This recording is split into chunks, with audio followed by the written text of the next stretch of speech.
Hello मेरे class 10th के dear students. आज का यह वीडियो आप लोगों के लिए बहुत ज़्यादा इम्पोर्टेंट है क्योंकि इस वीडियो में हम 10th का साइंस का वेरी वेरी इंपॉर्टेंट क्वेश्चन को लेकर के आए हैं। स्टूडेंट, आज की इस वीडियो में हम जेक बोर्ड बोर्ड एग्जामिनेशन 2025 के लिए, जो कि 20 फरवरी 2025 को होने वाला है, यानी कि साइंस का VVI क्वेश्चन को लेकर के आए हैं। और ये जो क्वेश्चन है ये प्रकाश परावर्तन तथा अपवर्तन चैप्टर से है। यूँ कह लीजिए कि इस चैप्टर में जितना भी इम्पोर्टेंट क्वेश्चन बन सकता था उन सभी क्वेश्चन को मैंने इस वीडियो में इंक्लूड किया है। और ये वीडियो अगर आप देख लेते हैं पूरा, तो इस वीडियो से 2-3 क्वेश्चन तो आना तय है। यानी कि इस वीडियो को देखने के बाद आप लोगों का 5 नंबर बिल्कुल पक्का हो जाएगा। तो देरी न करते हुए चलिए वीडियो को शुरू करते हैं। तो चलिए देखते हैं हम पहला क्वेश्चन। पहला क्वेश्चन में क्या पूछा है? प्रकाश का परावर्तन के नियम को लिखें। देखिए, प्रकाश का परावर्तन का नियम पूछा गया है। तो चलिए इसका आंसर देखते हैं। सबसे पहले आप ये समझ लीजिए कि प्रकाश का परावर्तन का दो ठो नियम है। कितना नियम है? दो ठो। चलिए, पहला नियम में क्या कहता है? आपतन कोण तथा परावर्तन कोण दोनों हमेशा समान होते हैं। ठीक है, पहला नंबर में ये कहा है। दूसरा में क्या कहता है? आपतित किरण, परावर्तित किरण तथा आपतन बिंदु पर अभिलंब, यह तीनों एक ही तल पर होते हैं। देखिए, चलिए अब इसको एक पिक्चर के माध्यम से अच्छे से समझते हैं। तो चलिए देखिए, ये आप लोगों का दर्पण, इसको थोड़ा छोटा कर लेते हैं। हाँ, ये देखिए, ये आप लोगों का कोई एक सा दर्पण, ठीक है, ये वाला दर्पण है। और यहाँ पर ये जो किरण है आपतित किरण है और ये वाला परावर्तित किरण है। तो पहला नियम में कहता है, और ये आपका अभिलंब है।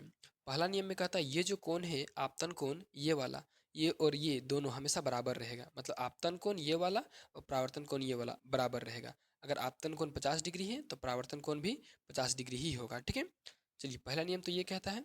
दूसरा नियम क्या कहता है? कि आपतित किरण ये वाला, परावर्तित किरण ये वाला और ये अभिलंब, ये तीनों एक ही तल पर, मतलब यहीं पर रहेगा। ठीक है, इसका कहने का मतलब ये था। तो पहला क्वेश्चन का आंसर तो आप लोग समझ गए। चलिए देखते हैं हम लोग दूसरा क्वेश्चन।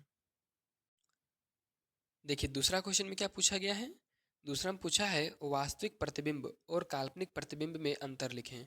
वास्तविक और काल्पनिक प्रतिबिंब में अंतर पूछा है। चलिए इसका देखिए, इसके अंतर को हम दो भाग में बांट दिए। ठीक है ना, पहला तरफ लिखे हैं वास्तविक प्रतिबिंब और दूसरा तरफ आभासी, मतलब कि काल्पनिक प्रतिबिंब। चलिए ए नंबर में क्या लिखा है वास्तविक की तरफ? किसी बिंदु स्रोत से निकली हुई किरण पुंज परावर्तन या अपवर्तन के बाद जिस बिंदु पर मिलती है उसे वास्तविक प्रतिबिंब कहते हैं। देखिए, इसमें यह बात बताया गया है कि मान के चलिए ये कोई दर्पण है। ठीक है, इसमें कोई प्रकाश किरण इस तरह से गया और परावर्तन हुआ, परावर्तित होकर जिस बिंदु पर मिलता है उसको हम लोग बोलते हैं वास्तविक प्रतिबिंब। ठीक है, चलिए काल्पनिक में क्या कहता है? किसी बिंदु स्रोत से निकली हुई किरण पुंज परावर्तन या अपवर्तन के बाद जिस बिंदु से अपसरित होती हुई प्रतीत होती है उसे आभासी प्रतिबिंब कहते हैं। देखिए, इसमें क्या कहा गया है? मान के चलिए कोई दर्पण है। ठीक है, और दर्पण का जो लास्ट वाला स्थिति होता है अवतल दर्पण को, उसको लेते हैं। ठीक है ना, यहाँ पर जब वस्तु को रखते हैं तो इस प्रकार से किरण इधर जाता है और यहाँ काल्पनिक रूप से, और इस तरह से किरण काल्पनिक रूप से जाता है और यहाँ पर इसका प्रतिबिंब बनता है। ठीक है ना, तो यहाँ पर जो प्रकाश का किरण है वो पूरा पूरी कट नहीं रहा है, कटते हुए मालूम पड़ रहा है। ठीक है ना, इसी को बोलते हैं अपसरित होना। ठीक है, तो इसको हम लोग बोलते हैं काल्पनिक प्रतिबिंब। इतना तो आप लोग समझ गए होंगे। चलिए देखते हैं बी नंबर में क्या लिखा हुआ है। इसे पर्दे पर उतारा जा सकता है। देखिए, वास्तविक प्रतिबिंब जो होता है उसे हम लोग पर्दे पर उतार सकते हैं, लेकिन काल्पनिक प्रतिबिंब में क्या लिखा है? इसे पर्दे पर उतारा नहीं जा सकता है। ठीक है, चलिए सी नंबर में क्या है? यह हमेशा उल्टा होता है। वास्तविक प्रतिबिंब हमेशा उल्टा बनेगा। ठीक है ना, और ये जो काल्पनिक प्रतिबिंब रहेगा हमेशा सीधा बनेगा। कैसा बनेगा? सीधा। तो चलिए अगला क्वेश्चन देखते हैं। चलिए अगला क्वेश्चन क्या है? 3 नंबर क्या पूछा है? मोटर वाहनों में पश्य दृश्य दर्पण के रूप में उत्तल दर्पण का ही उपयोग क्यों किया जाता है? देखिए, इसमें क्वेश्चन पूछा गया है कि मोटर वाहन यानी कि जो दो चक्का गाड़ी या तो फिर चार चक्का गाड़ी होता है उसके दोनों साइड में एक दर्पण लगा होता है, उसमें हम लोग हमेशा उत्तल दर्पण लगाते हैं, ऐसा क्यों करते हैं? या इस क्वेश्चन को पूछा जाता है कभी कि हम लोग वाहनों के पश्य दृश्य में उत्तल दर्पण की वरीयता क्यों देते हैं? ठीक है, तो चलिए इस क्वेश्चन का आंसर को अच्छे से समझते हैं। और यह क्वेश्चन बहुत बार बोर्ड परीक्षा में आ चुका है और इस बार के लिए भी बहुत ज़्यादा इंपॉर्टेंट है। चलिए क्वेश्चन आंसर क्या कहता है? उत्तल दर्पण के द्वारा किसी वस्तु का वास्तविक उल्टा एवं वस्तु की अपेक्षा छोटा प्रतिबिंब बनता है, जिसके कारण दर्पण में पीछे की वस्तुओं को साफ एवं स्पष्ट देखा जा सकता है। इसलिए मोटर वाहनों में पश्य दृश्य होगा, ठीक है ना, पश्य दृश्य होगा, पौधा तलिवर्ष, और यह पश्य दृश्य दर्पण के रूप में उत्तल दर्पण का उपयोग किया जाता है। देखिए, इसमें यह बात बताया गया है कि उत्तल दर्पण में जो प्रतिबिंब बनता है किसी वस्तु का, किसी भी वस्तु का जो इमेज यानी फोटो बनता है वो हमेशा वास्तविक बनता है। ठीक है ना, और उल्टा बनता है। वास्तविक उल्टा, ठीक है ना, और वस्तु की अपेक्षा बहुत छोटा बनता है। क्या बनता है? बहुत छोटा। जिसके कारण जो हम लोग गाड़ी चलाते हैं जब, तो हम लोग का जो पीछे बड़ा बड़ा गाड़ी होता है वो सब सारा गाड़ी कैसा दिखता है? तो छोटा छोटा दिखता है, जिससे बड़ा बड़ा ट्रक, बड़ा बड़ा बस हम लोग के मतलब कि शीशा में यानी कि दर्पण में दिख जाता है, जिससे हम लोग दुर्घटनाओं से बच जाते हैं। इधर उधर मुड़ते हैं, पीछे देखते हैं कौन सा गाड़ी आ रहा है नहीं आ रहा है, ठीक है। यानी कि पीछे के सारे दृश्य को स्पष्ट रूप से देखा जा सकता है उत्तल दर्पण में। इसलिए हम लोग क्या करते हैं, वाहनों के पश्य दृश्य यानी कि पीछे देखने वाला जो दर्पण होता है उसको हम लोग उत्तल दर्पण का उपयोग करते हैं। तो चलिए अब हम लोग अगला क्वेश्चन देखते हैं। अगला क्वेश्चन है 4 नंबर, अवतल एवं उत्तल दर्पण के उपयोग लिखें। देखिए अभी तक भी आप अगर इस यूट्यूब चैनल में सब्सक्राइब नहीं किए हैं तो जल्दी से चैनल को सब्सक्राइब कर दीजिए और दोस्तों के साथ जल्दी से इस वीडियो को शेयर कर दीजिए, क्योंकि ये भी जो क्वेश्चन है ये भी बहुत ज़्यादा इंपॉर्टेंट है और बहुत बार जग बोर्ड में आ चुका है। क्वेश्चन क्या है? अवतल एवं उत्तल दर्पण के उपयोग लिखें। चलिए सबसे पहले हम अवतल दर्पण का उपयोग देखते हैं। अवतल दर्पण का उपयोग में क्या लिखे हैं? 1 नंबर में दंत चिकित्सा में डॉक्टर के द्वारा। देखिए डॉक्टर जब दांत का जांच करता है, दांत को देखता है, तो उसमें एक ऊपर में बड़ा सा दर्पण लगा होता है जो कि अवतल दर्पण होता है, ठीक है ना। दूसरा में क्या लिखा है? प्रयोगशालाओं में यानी कि लैब में।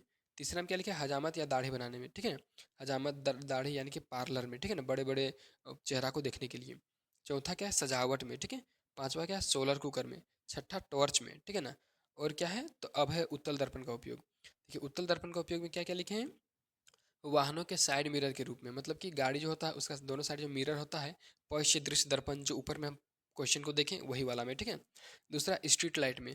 अब स्ट्रीट यानी कि गली के लाइट में, अब बहुत सारा रोड में गुजरे होंगे, देखे होंगे साइड में एक पोल रहता है और उसमें एक यहाँ पर लाइट लगा होता है, तो ये जो लाइट होता है इसमें इस तरह जो ऊपर का कवर होता है इसमें उत्तल दर्पण का उपयोग किया जाता है, ठीक है, ताकि प्रकाश की किरण को एक जगह पर बनाया जा सके, ठीक है, इसलिए।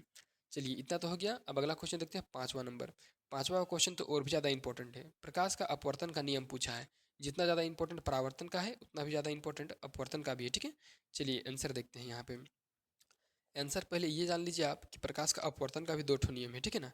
चलिए पहला नियम क्या कहता है, देखिए पहला नियम कहता है आपतित किरण, अपवर्तित किरण तथा आपतन बिंदु पर अभिलंब, यह तीनों एक ही तल पर होते हैं, ठीक है, उसी ऊपर वाला के जैसा। और दूसरा में क्या कहता है? प्रकाश के किसी विशेष रंग के लिए आपतन होगा, यहाँ पर क्या होगा? आपतन, ठीक है ना। आपतन कोण होगा, आपतन कोण की जया तथा अपवर्तन कोण की जया का अनुपात एक नियतांक होता है, ठीक है ना। देखिए यहाँ पर क्या क्या बताया गया है उसको एक पिक्चर से समझते हैं। तो चलिए देखिए इसमें प्रकाश के अपवर्तन को दर्शाया गया है। देखिए ये है एक माध्यम, ठीक है ना, ऊपर में है पहला माध्यम और नीचे में है दूसरा माध्यम। तो प्रकाश किरण इस तरह से जा रहा है और दूसरा माध्यम में जाने से थोड़ा सा मुड़ जा रहा है, इसको बोलते हैं प्रकाश का अपवर्तन। तो इसमें ये पहला नियम में बताया गया है कि आपतित किरण ये वाला, परावर्तित किरण ये वाला, ठीक है ना। और आपतन बिंदु पर जो अभिलंब है ये तीनों हमेशा एक ही तल पर रहता है यहीं पे, ठीक है।